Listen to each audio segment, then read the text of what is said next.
وہ کور لے کر آئے تھے, انہوں نے لگانے کی کوشش کی.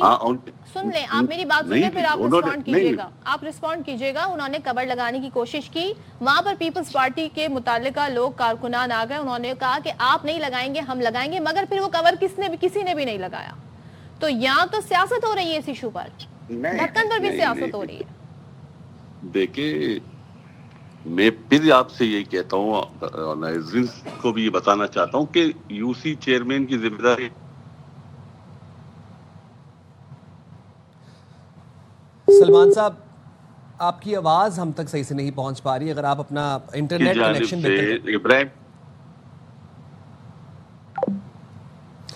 سلمان صاحب کی آڈیو میں ایشوز آ رہے تھے اور انہوں نے یہ کہا کہ میں کسی بلیم گیم میں نہیں پڑنا چاہتا. Town chairman P T I کا تھا, U C chairman P T I کا تھا, جس ماں نے اپنا اکلوتا 8 سال کا بچہ اپنا لختے جگر کھویا ہے, اس کو آپ کیسے بتائیں گے کہ پی ٹی آئی کا چیئرمین تھا, کس کا تھا؟ وہاں کہہ رہی ہے ووٹ ہم نے پیپلز پارٹی کو دیا. عوام وہاں کے نیٹیوز, وہاں کے رہائشی کہہ رہے ہیں کہ ہم نے ووٹ پیپلز پارٹی کو دیا تھا. بھائی جو مرضی جماعت ہے, آپ جس ماں باپ لاوارث ہو گئے ہیں ان کو کیسے بتائیں گے؟ کوئی سروکار نہیں ہے کون سی جماعت تھی, مجھے یہ بتائیے جو میئر ہیں, جو اس علاقے کے ناظم ہیں, جو اس علاقے یو سی چیئرمین ہیں, وہ کہاں ہے ساری سچویشن میں, وہ کہاں پر ہے؟ جا کے تعزیت کرنا, افسوس کرنا آپ کا کام ہے, یہ واقعات کو روکنا. اسی کے لیے آپ کو ووٹ دیا گیا ہے, اسی کے لیے آپ کو بجٹ ملتا ہے, یہی آپ کا کام ہے جو آپ نے کرنا ہے بلدیاتی نمائندوں کا. یہ کہہ دینا جی واٹر بورڈ کی ذمہ, واٹر بورڈ کو پوچھنا کس کا کام ہے, واٹر بورڈ سے کام کروانا کس کا کام ہے, ان پر کور رکھوانا کس کا کام ہے. مجھے تو یہ سمجھ نہیں آتا یہ اتنا مشکل کیوں ہے, گٹر پہ ڈھکن لگانا, سڑکیں بنانا, کچرا صاف کرنا اتنا مشکل کیوں ہے شہر کراچی میں, جسے ہم پاکستان کا سب سے بڑا بلکہ دنیا کے بہت سارے ایسے ممالک ہیں جن سے بڑا یہ شہر مانا جاتا ہے, اور مسائل کی بھی کمی نہیں ہے. یہ تمام تر مسائل ہیں اور ہماری کوشش یہ ہے کہ ہم ان کو اجاگر کریں, ان کے بارے ان کو ہائی لائٹ کریں اور عوام تک جتنا ریلیف ہو سکے اس کو پہنچائیں. And we will keep on talking about it, we will keep on bringing these issues. جب تک یہ ایشوز رہیں گے ہم ان کے بارے میں بات بھی کریں گے. ظاہر ہے پروگرام کو ہمیں آگے بھی لے کر چلنا ہے. جس طریقے سے سلمان صاحب کا نیٹ صحیح سے کام نہیں کر رہا تھا تو ان سے ہماری ٹھیک سے بات نہیں ہو سکی, لیکن اس کا فالو اپ رکھیں گے. آگے بڑھتے ہیں جی, سیاسی منظرنامے پہ بات کرتے ہیں. اور حکومت اور پی ٹی آئی کے درمیان جی ایک جو ٹینشن ہے, اس ٹینشن کے حالات میں مذاکرات کا جو ایک ماحول بننے کی بات کی جا رہی تھی, مذاکرات کی بات کی جا رہی تھی, وہ سازگار ویسے نظر آ نہیں رہا ہے. وزیر اعلیٰ خیبر پختونخوا پنجاب میں جی جو ان کا کہتے ہیں جی میرے ساتھ جو سلوک ہوا وہ اس پہ کافی نالا نظر آتے ہیں. سہیل آفریدی نے پنجاب حکومت کو خط ارسال کر دیا ہے, لکھا جی کہ دورے کے دوران میرے ساتھ نامناسب رویہ اپنائے گئے. اور یہ خط انہوں نے مریم نواز صاحبہ جو کہ سی ایم پنجاب ہے ان کو لکھا ہے. کہتے ہیں بدتمیزی کی گئی جو عوامی مینڈیٹ کی توہین ہے, سیکیورٹی اقدامات غیر ضروری اور حد سے زیادہ تھے, عوامی مقامات کی بندش سے شہریوں کو شدید مشکلات کا سامنا کرنا پڑا. ساتھ یہ بھی بتایا کہ سوشل میڈیا پر مجھے بدنام کرنے اور منشیات سے جوڑنے کی مہم چلائی گئی, کردار کشی کی مہم کی سخت مذمت کرتا ہوں. اور مزید انہوں نے کیا کہا ذرا آپ کو انہی کی زبانی سناتے ہیں. جب حکومت کی طرف سے جو رویہ روا رکھا گیا, ہمارے گریبان پر ہاتھ ڈالا گیا, وزراء کے ساتھ بدتمیزی کی گئی, ان کو مارا پیٹا گیا, جو اخلاقی پستی ہم نے دیکھی, جو ذہنی پستی ہم نے دیکھی پنجاب حکومت کی طرف سے, وہ قابل مذمت بھی ہے اور قابل تشویش بھی ہے. اس وقت ایسا رویہ رکھنا پاکستان میں نفرت پھیلانا ہے. نفرتیں جب بڑھیں گی تو خدا نخواستہ پاکستان کا بہت بڑا نقصان ہوگا. اچھا ظاہر ہے اب اس پر جو پنجاب حکومت ہے وہ کیا سارا موقف رکھتی ہے. اگر ہم بات کریں اسپیکر پنجاب اسمبلی ملک احمد خان صاحب کی, وہ کہتے ہیں جی وزیر اعلیٰ خیبر پختونخوا کے ساتھ سزا یافتہ لوگ بھی موجود تھے اور جلاؤ گھراؤ کرنے والے سزا یافتہ لوگوں کو اسمبلی آنے کی اجازت نہیں دی جا سکتی. کچھ ایسے افراد کو ساتھ لایا گیا جن کے نام فہرست میں تھے, نہ ان کے پاس شناختی کارڈ. ذرا سن لیتے ہیں وہ کیا بتا رہے ہیں. کو ہم سمجھتے ہیں کہ جمہوری لوگوں کی یہ مسجد ہے. ایسے افراد کو ساتھ لے کر آئے جن کی ہمارے پاس فہرست نہیں تھی اور جن کے پاس آئی ڈی کارڈز بھی نہیں تھے. کنوکٹڈ لوگ instead of putting them in jail, آپ ان کو ساتھ اپنے لے کر پنجاب اسمبلی کی عمارت کے اندر داخل ہوں تو یہ تو کسی صورت بھی اجازت نہیں دی جا سکتی. یہاں پر آ کے وہ کیا کریں؟ کوئی ماسی کا ویڑا تھوڑی ہے کہ جس کا دل کرے اٹھے اور اٹھا کے وہاں پہ آ کے چھلانگیں مارتا پھرے. کہہ رہے ہیں کہ کوئی ماسی کا بیڑا تو نہیں ہے کہ جس کا دل کرے گا وہاں آ کے اٹھ کے چھلانگیں مارنے لگ جائے گا. تو بات کرتے ہیں وزیر اعظم کوآرڈینیٹر برائے اطلاعات خیبر پختونخوا اختیار ولی خان سے ہمارے ساتھ موجود ہیں. بہت شکریہ اختیار ولی صاحب, آپ نے باخبر سویرا کے لیے وقت نکالا. حکومت نے پی ٹی آئی کو مذاکرات کی دعوت دی ہے, پیشکش کی ہے, لیکن بات آگے نہیں بڑھ رہی. ہمیں نہیں لگ رہا کہ کچھ چیزیں کسی مفاہمت کی طرف یا مذاکرات کی طرف جاتی نظر آ رہی ہیں، کنسیڈرنگ ابھی جو سہیل آفریدی صاحب کا لاہور کا دورہ تھا وہ بھی بڑا ایک ناخوشگوار ماحول وہاں پر نظر آیا ہمیں. کیا رکاوٹیں آپ کو لگتا ہے کہ نظر پیش آ رہی ہیں؟ بسم اللہ الرحمن الرحیم، بہت شکریہ آپ کا. انفیکٹ حکومت نے تو مذاکرات کی دعوت دے دی، لیکن اس غیر سنجیدہ لوگ ہیں ہمیشہ غیر سنجیدگی کا مظاہرہ کرتے ہیں، اور اس سے پہلے بھی وزیر اعظم نے ان کو کئی بار مذاکرات کی دعوت دی تھی جس کو انہوں نے ریڈیکیول کیا اور اس موقع سے فائدہ نہیں اٹھایا. اور اب بھی جب ان کو دعوت دی گئی تو اس کے اگلے روز لندن میں تحریک انصاف نے ایک مظاہرہ کیا جس میں انہوں نے آرمی چیف اور فیلڈ مارشل عاصم منیر کے خلاف جو زبان استعمال کی، اس کے بعد مجھے نہیں لگتا کہ یہ مذاکرات جو ہیں یہ کوئی ان کو کوئی کہ اس کو عملی جامہ پہنایا جا سکے. یہ خود انہوں نے اپنے ہاتھ سے مذاکرات کا ماحول بھی خراب کیا اور وہ موقع بھی انہوں نے ضائع کر دیا. اور اگر کوئی کسر رہ گئی تھی تو جو سہیل آفریدی صاحب نے دورہ کیا ہے لاہور میں، جو انہوں نے وہاں پہ غالب گلوچ اور ان کی ٹیم جو وہاں پہ ان کے ساتھ اپنے وہ 2-4 وہ نمونے گئے تھے وہ وزراء، وہ جو گل کھلا کر آئے ہیں اور جو وہاں پر وہ زہر افشانی کر کے آئے، اس کے بعد ماحول نہیں رہا. تو میں یہ تو نہیں کہوں گا کہ میں یکسر کہہ دوں کہ مذاکرات اب نہیں ہوں گے، لیکن مجھے اب زیادہ کوئی میری جو امید ہے تو وہ اب مجھے زیادہ نہیں لگ رہا کہ یہ. اچھا، لیکن اگر ہم بات کریں اختیار صاحب، پیشکش تو کی گئی، وزراء بولے، پھر وزیر اعظم کی سطح سے آئی اور یہ مذاکرات کی پیشکش.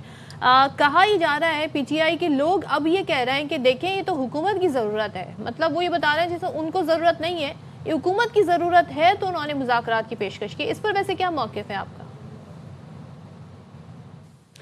دیکھیں یہ جو آپ باتیں کر رہے ہیں یہ ساری مطلب اگر آپ نے ملاقاتیں کرنی ہے، آپ نے باتیں کرنی ہے، آپ نے معاملات اپنے چلانے ہیں تو بالکل ٹھیک ہے، لیکن ان ملاقاتوں سے اگر سازش نکلتی ہے، ان ملاقاتوں سے اگر شرارت نکلتی ہے تو ہم سمجھتے ہیں کہ پاکستان کی اکانومی، پاکستان کے معروضی حالات انتہائی نازک ہیں، وہ آپ کی شرارتوں اور سازشوں کے متحمل نہیں ہو سکتے ہیں.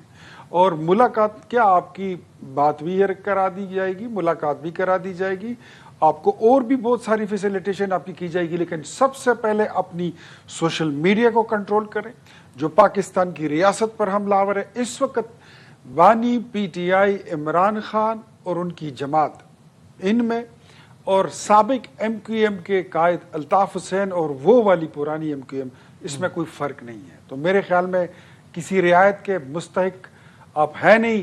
پہلے آپ اپنے جو قول و فعل ہیں اس کو ٹھیک کریں، اپنی حرکات و سکنات کو ٹھیک کریں تو آپ کو ہر جگہ فیسیلیٹیشن. لیکن اختیار ولی صاحب اب ہو یہ رہا ہے کہ حکومت یہ کہہ رہی ہے کہ محمود خان اچکزئی اور مولانا ناصر عباس کے پاس اختیار نہیں ہے، پی ٹی آئی یہ کہہ رہی ہے کہ حکومت کے پاس اختیار نہیں ہے. تو یہ ایسے جب یہ اختیارات کی بحث چل رہی ہے تو کون لیڈ کرے گا مذاکرات کو؟ ابھی یہی شور نہیں ہے تو یہ مذاکرات کا اونٹ کس کروٹ بیٹھے گا پھر؟ اگر ہمارے پاس اختیار نہیں ہے تو پھر آپ کے پاس اختیار ہے، آپ حکمران ہیں صوبے میں. خیبر پختونخوا میں 13 سال سے آپ کی حکومت ہے، تو جائیے ذرا وادی تیرا میں جو چرس کی منڈی لگتی ہے منشیات کی، اس کو ذرا بند کروائیں. آپ کے پاس تو اختیار ہے نا. جائیے خیبر پختونخوا میں جو دہشت گردی ہو رہی ہے اس کو بند کروائیں، اس کا کوئی علاج کریں. جائیے پھر خیبر پختونخوا میں جس میں پورے صوبے میں جس کی 4.5 کروڑ سے زائد کی آبادی ہے اور جس میں آپ کے پاس کچھ معمولی چند درجنوں کے برابر آپ کے پاس آئی سی یو کے بیڈز نہیں ہیں. ہر اسپتال کے باہر سینکڑوں لوگ مریضوں کے مرنے کا انتظار کرتے ہیں کہ کسی کا مریض مر جائے تو میں اپنے مریض کو آئی سی یو کے بیڈ پر لے جاؤں. چاہیے پھر اپنا وہ کام کریں، آپ کے پاس تو اختیار ہے نا. آپ تو کام کے نہ کاج کے، آپ تو دشمن اناج کے ہیں. آپ تو نہ صوبے میں جو آپ کی ریاستی ذمہ داری ہے نہ وہ پوری کرتے ہیں، نہ آپ کی جو حکومتی ذمہ داریاں ہیں آپ وہ کرتے ہیں، نہ گورننس ہے. آپ محض گندی سیاست کرتے ہیں، محض بیانیے گڑتے ہیں.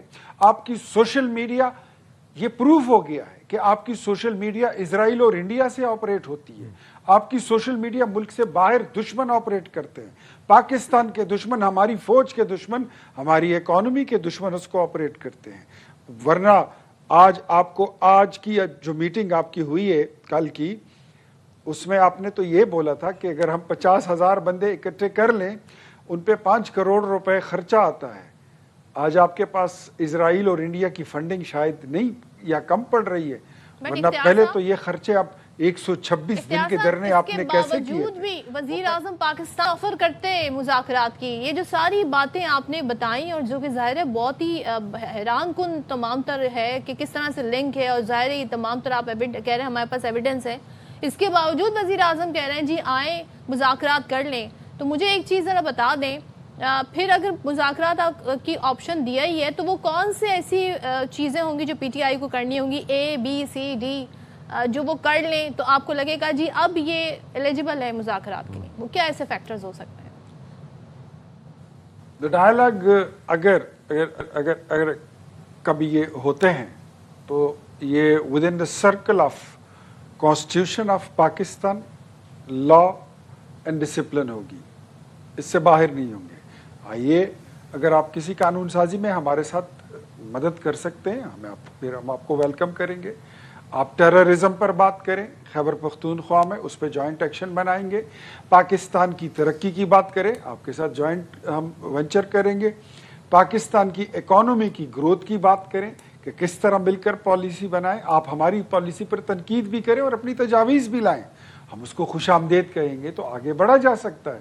لیکن یہ باتیں جو ماورائے قانون ہوتی ہیں کہ آپ ہماری مرضی کا چیف جسٹس لگا دیں، ثاقب نثار کو واپس لے آئیں، عمر عطا بندیال کو لا کے چیف جسٹس بنا دیں، فیض حمید کو چھوڑ دیں، اس کو ایک بار پھر آرمی چیف بنا دیں، یہ چیزیں نہیں، وہ زمانے چلے گئے. ایک بات بتائیے گا، وزیر اعلیٰ خیبر پختونخوا سہیل آفریدی صاحب یہ کہتے ہیں دورہ لاہور کے حوالے سے کہ ایک تو ان کے ساتھ بدتمیزی کی گئی، نازیبا زبان استعمال کی گئی، پھر ان کے وزیروں کے گریبانوں پر ہاتھ ڈالا گیا، پھر وہ جو منشیات کے ساتھ ایک جو لنک جوڑا گیا، وہ سب ویڈیو سوشل منظر عام پر بھی آئیں. اب وہ کہتے ہیں کہ میں شدید مذمت کرتا ہوں کہ جو کہ پنجاب حکومت نے ہمارے ساتھ رویہ کیا. اس بارے میں آپ کا کیا کہنا ہے؟ بظاہر اگر دیکھا جائے تو یہ میں سمجھتا ہوں کہ سہیل آفریدی صاحب جب لاہور گئے تھے تو ان کے دورے کو آرگنائز کرنے کے لیے اور اس کو انٹرٹین کرنے کے لیے جو 6-7 لوگوں میں ایک مشاورتی کمیٹی بنائی گئی تھی، جس میں میری بھی انپٹ لی گئی تھی، اور اس میں یہ متفقہ طور پر فیصلہ ہوا تھا کہ ان کو جب وہ پنجاب کی حدود میں داخل ہوں گے ان کو سرکاری پروٹوکول میں اپنے حصار میں لے کر لاہور پہنچایا جائے گا، پھر وہاں سے ان کو پنجاب اسمبلی لایا جائے گا. ایون ان کے وہاں پر مختلف وقتوں میں کھانے کا بندوبست کرنا تھا، پھول پیش کرنے تھے، ویلکم کرنا تھا، حکومتی ایم پی ایس سے بھی ان کو ملوانا تھا. لیکن انہوں نے جاتے ساتھ ہی وہاں پر گالم گلوچ شروع کر دی. اسمبلی کے بلڈنگ میں یہ گھس گئے اور اپنے ساتھ کچھ ایسے لوگ جو قانون کو مطلوب تھے، ایسے گنڈے بدماشوں کو لے گئے، اپنے محافظین کو لے گئے، آپ کے باڈی گارڈز کو. اسمبلی بلڈنگ میں، وہ اسمبلی کی بلڈنگ ہے، وہ کوئی خالہ جی کا ویڑا نہیں ہے کہ ادھر کوئی بھی منہ اٹھا کے چلے جائے، ایسے نہیں ہوتا. ہم خود کبھی اسمبلی میں اپنے ساتھ اپنے گارڈ اندر نہیں لے جا سکتے، تو سہیل آفریدی کوئی آسمان سے تھوڑی اترا. اچھا جی، اب وہ ایک چیلنج بھی دیا ہے، انہوں نے مریم نواز صاحبہ کو کہا ہے جی کے پی میں جلسہ کریں، میں پنجاب میں جلسہ کروں گا، دیکھتے ہیں جی کس کی کال پر زیادہ پبلک باہر نکلتی ہے. تو اس چیلنج کے بارے میں آپ کا کیا موقف ہے؟ سہیل آفریدی صاحب کا چیلنج قبول ہے. میں مریم نواز شریف کو دعوت دیتا ہوں. وہ آئی تھی، انہوں نے میرے حلقے میں ایک جلسہ کیا تھا، وہ گراؤنڈ جس کو خاتو خیل نوشہرہ کلاں کا گراؤنڈ کہتے ہیں، جس میں عمران خان نے 2 جلسے کیے تھے اور وہ اس کو آدھا نہیں بھر سکے تھے. اور جب مریم نواز شریف آئی تھی تو وہ گراؤنڈ بھی بھر گیا تھا، دیواروں پر اور چھتوں پر لوگ بیٹھ کے ان کا استقبال کیا تھا. تو میں ان کو دعوت دیتا ہوں کہ یہ چیلنج قبول کریں، آئیے، آپ کا ایسا استقبال کریں گے اور اتنا جلسہ کریں گے کہ ان کو نانی یاد آ جائے گی، کبھی یہ دوبارہ جلسے کا نام نہیں لیں گے کسی کو. آلریڈی ہمارے وہاں پر ریکارڈ ہیں جو 4 فروری 2018 کو نواز شریف اور مریم نواز نے مل کے جلسہ کیا تھا پشاور کے انٹرچینج پر. وہ ایک تاریخ بن چکی ہے، آج تک اس کا کوئی جو ہے تو ریکارڈ توڑ نہیں سکا. تو چیلنج قبول ہے. ٹھیک ہے اختیار ولی صاحب، بہت شکریہ. جی جناب، مذاکرات کی بات اب کیا ہی کہی جائے، دونوں جانب جو آپ دیکھ رہے ہیں باتیں ہو رہی ہیں، کیا ماحول ہے جس سے مذاکرات؟ لیکن یہ مذاکرات کا اونٹ جس بھی کروٹ بیٹھے گا ہم آپ کو اپڈیٹ ضرور کریں گے. وہی بات، اونٹ نظر تو آئے، لیکن ہم جائیں گے چھوٹی سی بریک پہ، حاضر ہوں گے بریک کے بعد.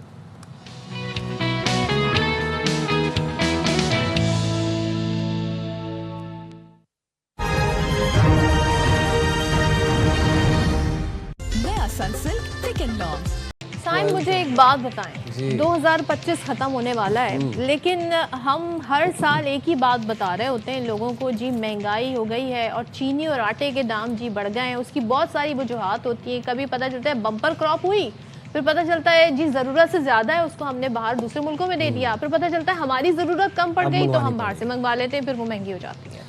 اچھا، یہ تو ایک کافی عرصے سے، کافی سالوں سے ایک پیٹرن چلتا ہوا آ رہا ہے، اور خاص طور پر اب ہم جب یہ دیکھیں کہ رمضان آنے والا ہے، ابھی Ramzan is just around the corner, اور رمضان آنے سے پہلے اگر اشیاء فروشت کی قیمتیں زیادہ ہوتی ہیں تو اس کا ذمہ دار کون ہے؟ اشیاء فروشت، آپ کا آٹا، آپ کی چینی، گندم، یہ وہ بیسک چیزیں ہیں جو کہ ہر شہری کا حق ہے، اور یہ وانٹس نہیں ہے، یہ نیڈز ہے. اب شہریوں کے استعمال کی دو بنیادی چیزیں جناب، آٹا اور چینی، ہر گزرتے دن کے ساتھ مہنگے فروخت کیے جا رہے ہیں.